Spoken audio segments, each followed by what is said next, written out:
କହିଛନ୍ତି ରଥଯାତ୍ରା ଏଥିରେ ପୂର୍ବରୁ ରବ କାଲି ଆଜି ସକାଳୁ ପୁରୀରେ ଗୋଟେ ମର୍ଡର ହେଇଛି ହୋଟେଲ ମାଲିକ। ସିଏ କଣ କହିବେ?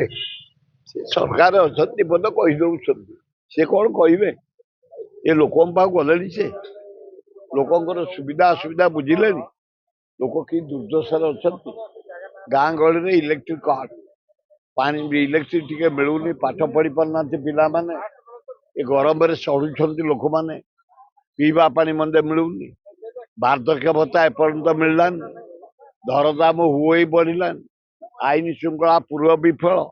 ସେ କଣ କହିବେ? ଆଏ ଡେଲି ମର୍ଡର, ଆଜି 3ଟା ମର୍ଡର, ଗୋଟେ କଣ 3ଟା ମର୍ଡର ଆଜି ଡେଲି ମର୍ଡର। ଇଏ 2 ବର୍ଷ ଭିତରେ ମୋହନ ମାଝୀଙ୍କ ସମୟରେ 242ଟା ମର୍ଡର ହେଲାଣି। ଦୁଃଖଦାୟକ ଘଟଣା। ନାରୀ ନିର୍ଯାତନା ଟପି ସାରିଲାଣି, ଦରଦାମ ହୁଇ ବଢିଲାଣି, ଦୁଃଖଦାୟକ ଘଟଣା। ଏଗୁଡାକ ଅପାରଗ ସବୁ ଘୋଡେଇବା ପାଇଁ ଏଭଳିଆ ବିବୃତ୍ତି ଦଉଛନ୍ତି। ଏଭଳିଆ ବିବୃତ୍ତି ଦେଲେ ଦେଖିଲା ବେଳେ ପୁରୀରେ ଆଜି ମର୍ଡର। ଜଗନ୍ନାଥ ଧ୍ୟାନ, ଦୁଃଖର ବିଷୟ, ଦୁଃଖର ବିଷୟ। ଗୋଟେ ବଡ ଗୋଷ୍ଠୀ ଅଲଗା ହବ, ଶିବସେନା ଟିଏମସି କିଏ? ପ୍ରଦୀପ ସାଂସଦ ଏବେ ଟିଏମସି ଆଉ ଶିବସେନା ଭଳି ବିଜେଡି ଦଳ ହେଇଯିବ, ଗୋଟେ ବଡ ଗୋଷ୍ଠୀ ଏବେ ଅଲଗା ହଉଛନ୍ତି। ହଁ ହେଇପାରେ। ନରେନ୍ଦ୍ର ମୋଦି ସମସ୍ତଙ୍କୁ କିଣି ଦଉଛି, ପାୱାର ଧମକଉଛି, ସିବିଆଇ ଲଗେଇ ଦଉଛି, ଇଡି ଲଗେଇ ଦଉଛି, ଧମକେଇ ଦଉଛି, ସମସ୍ତଙ୍କୁ ପକେଟରେ ପକେଇଛି।